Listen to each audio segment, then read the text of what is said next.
Salut à tous, salut Juliette. Salut Maude. Et bienvenue dans ce numéro 2 de Parlons peu, mais parlons de vous. Bienvenue à toi aussi. Alors vous avez été très nombreux à nous envoyer toutes vos questions sur l'adresse mail Parlons peu, mais parlons de vous @gmail.com. Et du coup, on vous répond.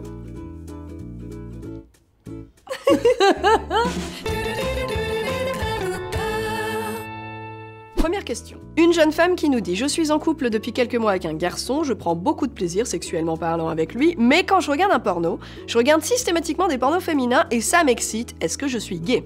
Alors la question, ça serait plutôt, est-ce que je suis bi? Oui, vu que tu prends du plaisir avec ton mec, a priori, ce serait plutôt je suis bi. Ensuite, franchement, c'est pas parce que tu regardes des pornos que t'as envie forcément que ce soit un truc qui t'arrive dans la réalité. Ça reste du fantasme. Et puis, peut-être qu'un jour, tu te taperas une meuf, et voilà, et ça sera très chouette. Oui, mais que tu prendras du plaisir. Exactement. Mais bon, pas besoin de te mettre une étiquette pour l'instant. Voilà, te prends pas la tête. Fantasme sur ce que tu veux. Alors, une autre question d'une jeune femme. Je ne peux pas m'empêcher de remarquer que ma vulve est différente de celle des actrices dans les pornos, encore. J'ai des lèvres qui dépassent un peu et j'en fais un complexe. Alors, il y a un artiste qui s'appelle Jamie McCartney, je sais pas si tu connais Juliette, qui a fait un mur de vulve. Oh, j'en veux un pour chez moi, sur dis-moi. Internet, Ah bah là. Je crois que ça s'appelle autrement en anglais, mais regardez. Pour expliquer qu'il y a autant de vulves différentes qu'il y a de femmes dans le monde, en fait. Donc, n'en fais pas un complexe. Si tu prenais toutes les vulves du monde, tu verrais qu'elles sont toutes différentes. Il y a des actrices porno qui se font refaire la vulve, c'est leur droit, pour des raisons qui les regardent, mais c'est pas une vulve de référence, parce qu'il n'y a pas de vulve de référence. Non. D'ailleurs, Maude va nous montrer sa vulve. Voilà, question suivante. Je regarde toujours des pornos lors de mes moments personnels, mais comment savoir si on est addict au porno? Alors déjà, y a rien d'incroyable à accompagner ces moments personnels par des petits stimuli extérieurs. Ouais. Oh, ça fait du bien, c'est sympa, ça peut nous stimuler. Exactement. Maintenant, question addiction, je pense que si les relations, les vraies relations avec des vrais gens ne t'intéressent plus, ou si tu prends plus du tout de plaisir dans la vraie vie, a priori, tu as peut-être une petite addiction au porno. Mis à part ça, je vois pas le problème, non. Tu vois un problème? Oh, pas du tout. J'ai 18 ans, je suis avec mon copain depuis 2 ans et demi, mais je n'ai jamais eu d'orgasme. J'ai eu des relations avant lui et je n'en ai pas eu non plus. Lui en parler le rend triste et j'ai l'impression que le problème vient de moi. Des solutions? Alors, oui, déjà, a priori, s'il y a un problème, ça vient pas de lui, donc déjà, rassure-le pour qu'il soit pas triste. Ouais. Et puis, est-ce que t'as déjà essayé de tester seul pour voir si t'arrivais à te faire avoir un orgasme?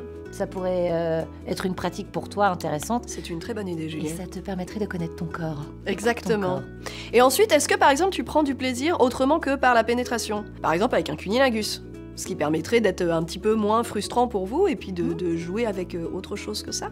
Et puis surtout, t'as 18 ans, tu vois. C'est plus facile à dire qu'à faire, mais te focalise pas trop dessus parce que sinon tu vas anticiper négativement le fait de pas forcément en avoir, tu vois. Il y a des femmes qui connaissent l'orgasme pas avant 30 ans, hein. Si vraiment t'étais inquiète, consulte un spécialiste, mais Non, on n'en est pas là. pas du tout. Essaye 2-3 petites astuces avant. Voilà. De la chantilly, par exemple. C'est bon la chantilly. Oui, mais alors sur une vulve. Ah non.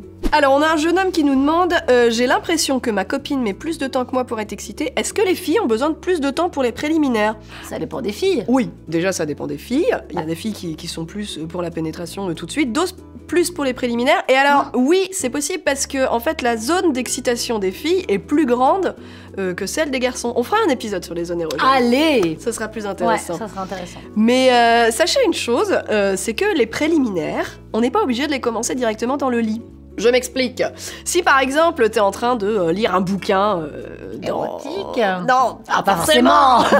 dans le canapé, tu Ouais. peux très bien commencer à chauffer ta copine ici et là, et voilà, elle peut déjà ressentir une excitation, et quand elle arrive dans le lit, Ah il se passe déjà à baldaquine. Ah bah oui, tout le monde. Il se passe déjà quelque chose. Mais il se passe déjà.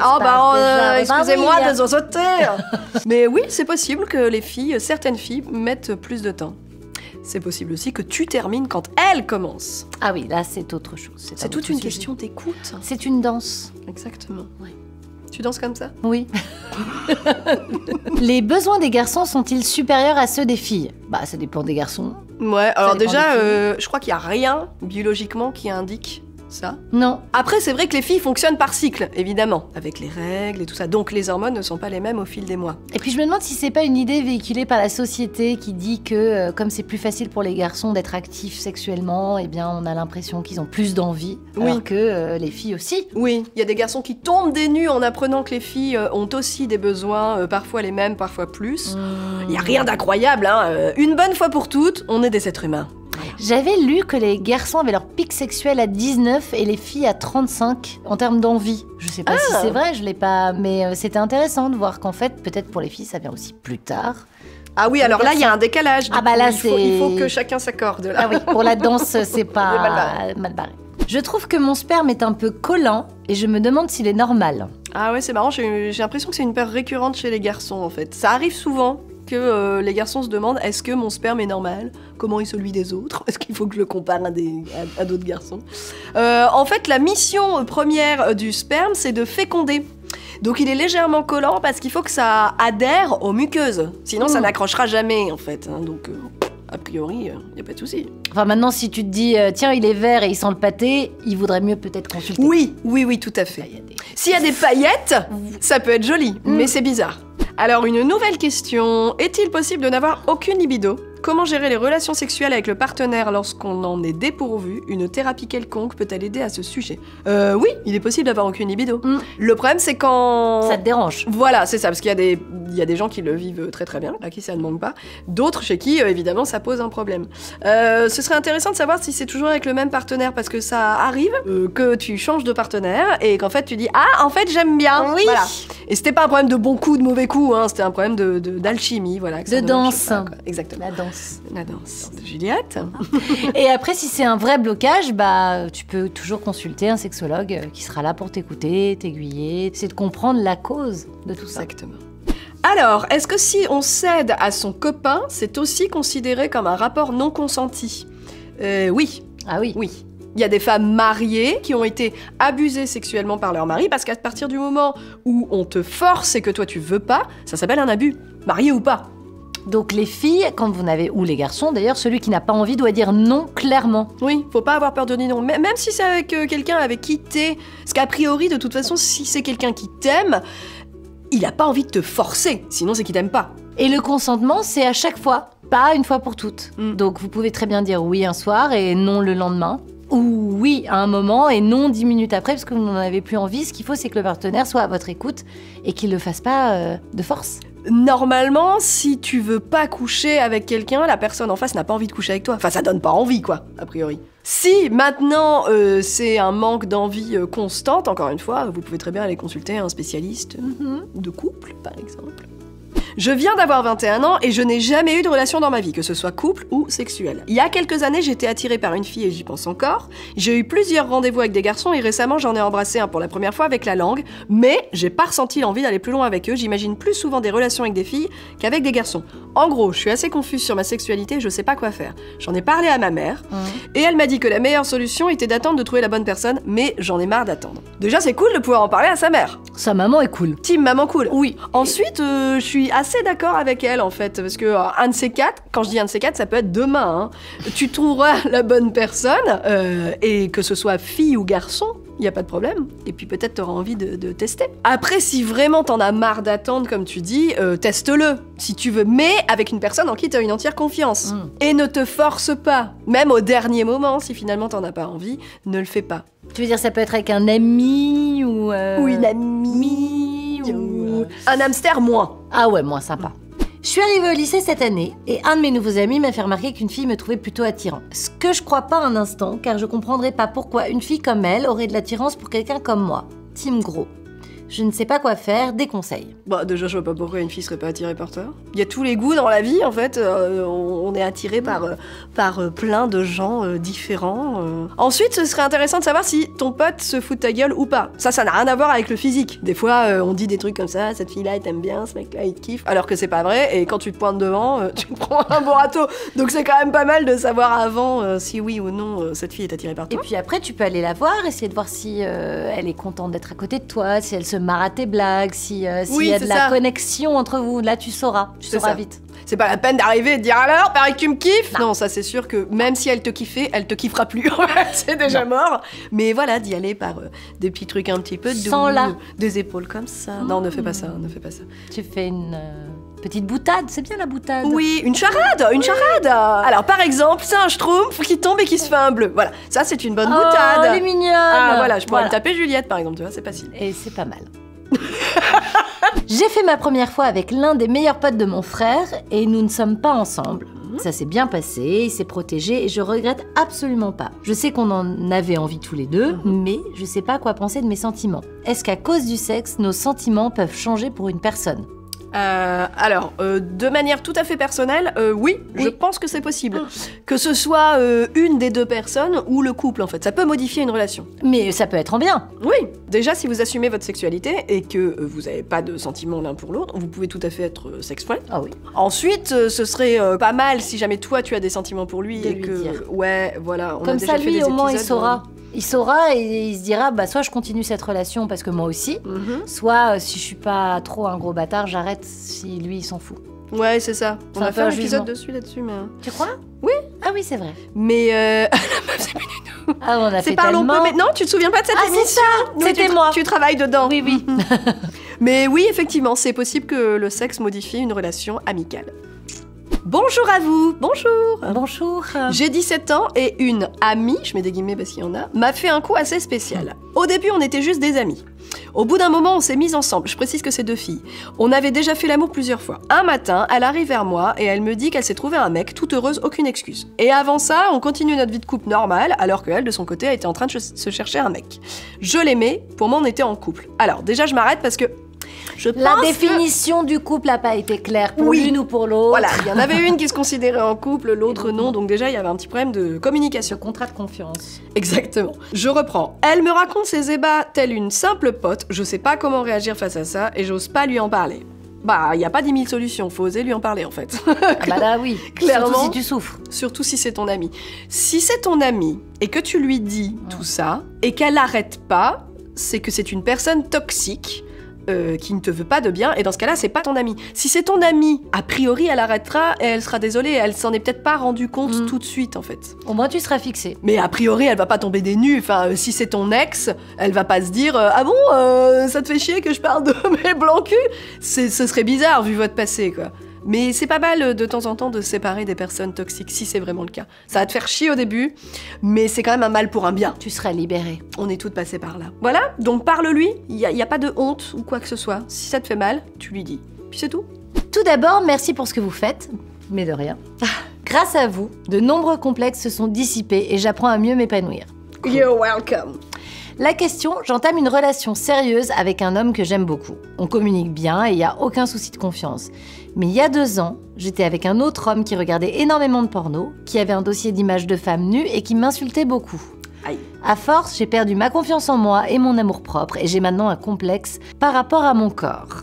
Alors déjà, il y a un petit travail à faire là-dessus, de la manière qui te convient. Que ce soit aller voir des spécialistes, faire du sport, pratiquer un art plastique, enfin quelque chose pour t'exprimer. Pour retrouver confiance en toi, il y a effectivement déjà un petit travail à faire. Et encore une question, elle dit « Quand mon copain actuel m'a parlé de fantasmes qui pouvaient être assouvis par la pornographie, bon, c'était dans une discussion tout à fait banale, j'ai pas pu m'empêcher de me sentir très mal. Cela me ronge, j'aimerais lui en parler, mais j'ai très peur de connaître ses réels fantasmes. » Bah, en même temps, vu que t'as commencé ton mail en disant « On communique bien et y a pas de souci », moi, je pense parler, que oui, tu peux aisément lui en parler. Hein. Il y a quand même de grandes chances pour qu'il soit pas très surpris. En fait, c'est marrant ces histoires de fantasmes parce que on s'en fait souvent une montagne, mais la plupart du temps, c'est quand même des fantasmes hyper connus. Commun. Oui, ouais. Voilà, c'est ça. C'est-à-dire que s'il te propose un truc de dingue, soit glauque, soit qui fait mal, soit tout ça, bon bah, ce sera peut-être un peu bizarre d'avoir une réponse comme ça, mais la plupart du temps, c'est quand même assez Des petits jeux de rôle, Oui, des voilà, uniformes, Tu des peux lieux. ne pas être très très surprise par ce qui se passe. Voilà. Maintenant, s'il te parle d'un fantasme qui te plaît pas, t'as tout à fait le droit de lui dire bah ce sera sans Stop. moi. Merci. In the name of Porn. Voilà. Voilà, t'es tout à fait en droit de lui dire merci, ce sera sans moi. Et là, je pense que ton travail commencera en fait, le fait que tu t'assumes. Lors d'une discussion avec ma sœur, nous avons voulu parler de ma première fois. Je lui ai avoué que j'étais encore vierge et elle a trouvé ça bizarre alors que j'ai que 18 ans et que je ne suis absolument pas pressée. J'attends de trouver une personne en qui je pourrais placer toute ma confiance. Tu as raison. Bah oui. Je lui explique donc mon point de vue. Elle m'a expliqué que la première fois c'est jamais rose et que la personne idéale n'existe pas. Comment puis-je lui expliquer que je sais parfaitement à quoi m'attendre et que je ne veux pas me jeter dans le lit de n'importe qui sans qu'elle croie que j'attends le prince charmant?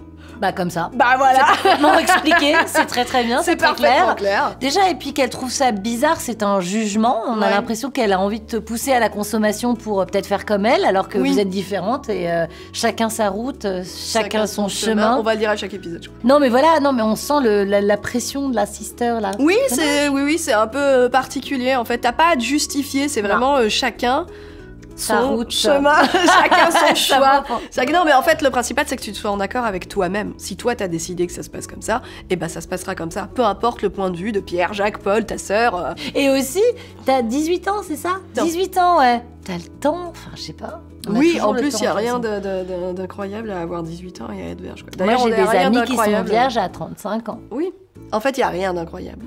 Oh, une aurore boréale quand même, c'est Ah incroyable. c'est beau, c'est magnifique. Ça n'a rien à voir, mais quand même, c'est incroyable. Alors, bonjour. Bonjour. Ouais, Ils sont mais- polis, hein. Oui, tout à fait. Cela fait maintenant plus d'1 an que je suis avec mon copain, mon tout premier copain sérieux, j'approche des 18 ans. Or, depuis le début de notre relation, je me demande si je suis réellement amoureuse. J'ai fait ma première fois avec lui, j'ai rencontré sa famille, lui aussi, je tiens beaucoup à lui, mais j'en viens toujours à me remettre en question sur mes sentiments. Il est tout ce que je recherchais, mais j'ai l'impression qu'il m'aime plus que moi je l'aime, et c'est horrible comme sensation. Peut-être que ça vient du fait qu'on se parle tous les jours, et que l'on se voit régulièrement, et que du coup, il n'y a pas de manque. Alors déjà, c'est bizarre parce que ça voudrait dire que les gens qui habitent ensemble ne s'aiment pas vraiment, vu qu'ils se voient tous les jours. Ensuite, figure-toi qu'il m'est arrivé exactement la même chose. C'est pas vrai. Mais figure-toi que si. bah Et alors. pareil, j'approchais des 18 ans, pour te dire. Ça s'est bien terminé cette histoire, on s'est séparés. Voilà. Ça s'est bien terminé. Non mais ce que je veux dire c'est que ça a évolué dans le bon sens du terme. Je pense, je veux pas être pessimiste, mais que si tu te poses la question, C'est qu'il n'est pas amoureux. c'est qu'il y a peut-être un manque de sentiments.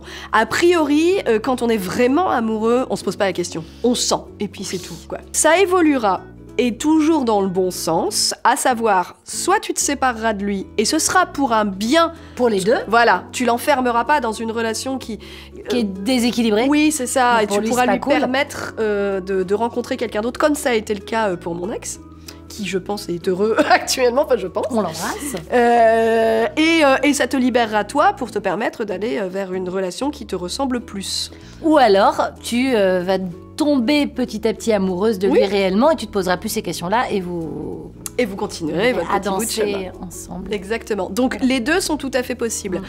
Quoi qu'il en soit, cette relation évoluera vers ce qui sera le mieux pour tous vous. les deux. Exactement. Et puis après, te prends pas la tête, c'est pas parce que t'as rencontré la famille, et papy, mamie, etc. Que t'es obligé de quoi que ce soit. hein. Exactement. Pas du tout. Ne te mets pas de pression là-dessus. Tu feras ce qui est mieux pour vous. Pour toi, pour lui, voilà, indépendamment du reste. Et c'est la fin de ce numéro 2 de Parlons peu, parlons de vous. Je pense qu'on en fera un 3 parce qu'il y aura encore d'autres questions. Évidemment, on peut pas te répondre à tout parce que sinon on ferait Des heures et des heures une semaine d'épisodes. d'émission et ce serait un peu chiant parce qu'il faut manger et dormir. Bah c'est ça. Tu as une question, Juliette? Oui, alors je voudrais savoir où est-ce qu'on peut poser nos questions. Oh, c'est une excellente question. Ah, bah, Je te écoute. pose une question, tu m'en poses une autre. Vous pouvez envoyer vos questions à parlons peu mais parlons de vous @gmail.com et on les lira et on y répondra dans un prochain numéro. Oh, c'est formidable. On vous rappelle qu'on n'est pas médecin, pas Oh, si on est non. un peu comme des grandes sœurs, on utilise Ouais. notre vécu et notre bienveillance. Dans la description, vous trouvez plein de liens un peu spécifiques si vous avez des questions un petit peu plus pointues, si vous cherchez des oreilles, avec une réelle personne qui vous répond en face. Voilà, vous aurez Qui a toutes des les adresses. diplômes. Qui Qui a des vrais diplômes. qui a un bureau avec une chaise où Voilà. vous pouvez vous asseoir en face. C'est tout ça. On vous fait des gros bisous, prenez soin de vous, protégez-vous et bonne promenade.